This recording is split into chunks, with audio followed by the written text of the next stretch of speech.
আসসালামু আলাইকুম। এইচএসসি এবং আলিমের আইসিটি টিউটোরিয়ালে স্বাগতম। তৃতীয় অধ্যায়ে সংখ্যা পদ্ধতি ও ডিজিটাল ডিভাইস, এই অধ্যায়ের এটি ষষ্ঠ পার্ট। ষষ্ঠ পার্টে থাকবে অক্টাল থেকে ডেসিমালে রূপান্তর। তো শুরু করছি ১ নং সমস্যা দিয়ে। এখানে আমরা একটা সংখ্যা দেখতে পাচ্ছি ৭৬৩৪.25। এটার ভিত্তি হচ্ছে 8 ভিত্তি, মানে এটি একটি অক্টাল নাম্বার। এই অক্টাল নাম্বারকে আমরা ডেসিমালে রূপান্তর করব। অক্টাল থেকে ডেসিমালে রূপান্তরের পূর্বে তোমাদেরকে রিকোয়েস্ট করব এর আগের ভিডিওটি অবশ্যই দেখে নেবে। সেখানে বাইনারি থেকে ডেসিমালে রূপান্তরের খুঁটিনাটি বিষয়গুলো আলোচনা করা হয়েছে। বাইনারি থেকে ডেসিমালে যাওয়ার জন্য যে নিয়ম, অক্টাল থেকে ডেসিমালে যাওয়ার জন্য প্রায় একই নিয়ম, শুধুমাত্র বেজে পরিবর্তন হবে। তো শুরু করছি সমাধান।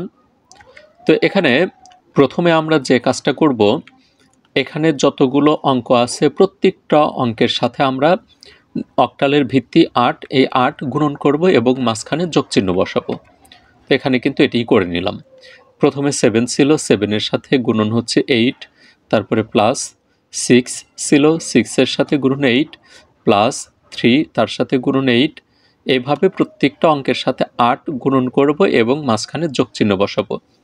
আর এখানে কিন্তু দশমিক বসানোর দরকার নেই। তারপর যে কাজটা করতে হবে, দশমিকের বাম দিকে কতগুলো অঙ্ক আছে? 1টা, 2টা, 3টা, 4টা, আর ডান দিকে আছে হচ্ছে 2টা। তো এখানে আমরা যে কাজটা করব, স্থানীয় মান অনুযায়ী এই ভিত্তিগুলোর ঘাত কত হবে সেই ঘাতের জন্য আমরা মান বসাবো। তো এখানে 2 ঘর আগে যাচ্ছি, 1-2 ঘর আগে গিয়ে দশমিকের যে প্রথম যে বামের অঙ্কটি সেটা হচ্ছে 4। তো 4-এর সাথে 8 গুণন, এই 8-এর উপরে ভিত্তির পাওয়ার বসবে হচ্ছে 0, তার আগেরটাতে বসবে 1, তার আগেরটাতে 2, তার আগেরটাতে 3, আর এদিকে -1 -2 করে বসবে। আমি আবারও বলছি, প্রথমে আমাদের যে কাজটা করতে হবে, প্রতিটি অঙ্কের সাথে 8 গুণন করে নেব, তারপর আমরা বেসগুলোর উপরে পাওয়ার বসাবো। এই পাওয়ার কত হবে? আমরা দশমিকের প্রথম বাম দিকে যে অঙ্কটা পাবো সেই সংখ্যাটির উপরে পাওয়ার বসবে হচ্ছে 0, আর যত বামে যাব তত 1 করে বাড়বে, আর এদিকে হচ্ছে -1 -2, অর্থাৎ এইদিকে হচ্ছে দশমিকের পরে হচ্ছে 1 করে কমবে। 1 করে কমবে দেখে যে 1-এর পরে -2 হলো, এটা কমেই কিন্তু -2 হয়েছে, আবার কেউ ভেবো না যে এটা 1 বৃদ্ধি পাইছে।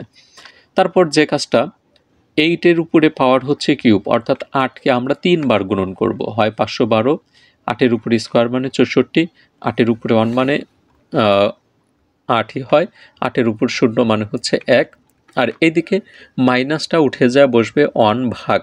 আমি আগের টিউটোরিয়ালে আলোচনা করেছিলাম এই মাইনাস ইনভার্স উঠে গিয়ে বসে 1 ভাগ, আর 8-এর উপরে পাওয়ার 1 দিলেও যা, না দিলেও তাই। তারপর এখানে মাইনাসটা উঠে গিয়ে 1 ভাগ, আর 8-এর উপরে পাওয়ার আছে হচ্ছে স্কোয়ার। এখন আমরা গুণ করব, 7-এর সাথে 512 গুণন করলে 3584, 6-এর সাথে 64 গুণন করলে 384, 3-এর সাথে 8 গুণন দিলে 24, 4 1-কে 4, আর এখানে 2 1-কে 2, 5 1-কে 5, আর 8-এর উপরে স্কোয়ার মানে হচ্ছে 64, 8 গুণন 8। এখন আমরা যে কাজটা করব, 2-কে 8 দ্বারা ভাগ দেব, আর 5-কে 64 দ্বারা ভাগ দেব, দিয়ে যে মান আসে, যে এই দুটি মানে কিন্তু দশমিক আসবে। ভগ্নাংশ ছিল যে দুটি মান, এই দুটিকে 2-কে 8 দ্বারা ভাগ দিলে আসে 0.25, আর 5-কে যদি আমরা 64 দ্বারা ভাগ দিই, এক্ষেত্রে আমরা এই মানটা পাই। এখন সবগুলো মান আমরা যোগ করব, যোগ করলে এটাই কিন্তু ডেসিমালের রূপান্তর হয়ে গেছে। আমরা উত্তরটা এভাবে লিখে দিতে পারি। এখন আমরা 2 নং সমস্যাতে চলে যাচ্ছি, কিন্তু তার পূর্বে শিক্ষার্থীদেরকে রিকোয়েস্ট করব, ভিডিওগুলো যদি ভালো লাগে, যদি মনে হয় এই ভিডিও দ্বারা আমরা উপকৃত হব, তাহলে অবশ্যই রিকোয়েস্ট করব তোমাদের মতামত জানাবে এবং চ্যানেলটিতে অবশ্যই সাবস্ক্রাইব করবে। 1234 আমরা একটা সংখ্যা দেখতে পাচ্ছি এখানে, যদিও অঙ্কগুলো এখানে ইংরেজিতে আছে, ইংরেজিতেই বলা উচিত, কিন্তু সাবলীলভাবে এবং দ্রুতভাবে যেন আমরা বলতে পারি এবং বোঝাতে পারি, এজন্য কিন্তু আমি এই অঙ্কগুলো বাংলাতেই বলছি। সমস্যা 2-এর সমাধান। প্রথমে 1 2 3 4 এই প্রত্যেকটা অঙ্কের সাথে আমরা 8 গুণন করব এবং মাঝখানে যোগচিহ্ন বসাবো। এখানে আর কোনো দশমিক রেডিক্স পয়েন্ট নেই, তাহলে সর্বডানের যে অঙ্কটা আছে 8, এটার উপরে বসবে হচ্ছে 0, এখানে 1, এটাতে 2, এদিকে হচ্ছে 3। এখন আমরা আবারও গুণন করি। 8-এর উপরে কিউব মানে হচ্ছে 512, 8-এর উপরে 2 মানে হচ্ছে 64, 8-এর উপরে 1 মানে 8, 8-এর উপরে 0 মানে হচ্ছে 1, 8-এর উপরে 1 মানে 8, আর 8-এর উপরে পাওয়ার যখন 0 তখন মান হচ্ছে 1।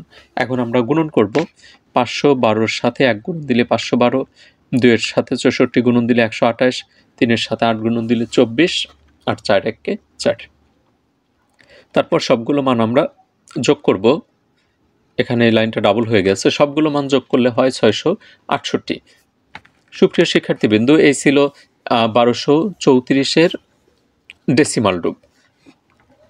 অক্টাল টু ডেসিমাল কনভার্সনের টিউটোরিয়ালটি এই পর্যন্তই থাকবে। পরবর্তীতে হাজির হব হেক্সাডেসিমাল টু ডেসিমাল কনভার্সনটি, সেই টিউটোরিয়াল নিয়ে। ততক্ষণ পর্যন্ত সবাই আমাদের সাথেই থাকো, ভালো থাকো, আল্লাহ হাফেজ।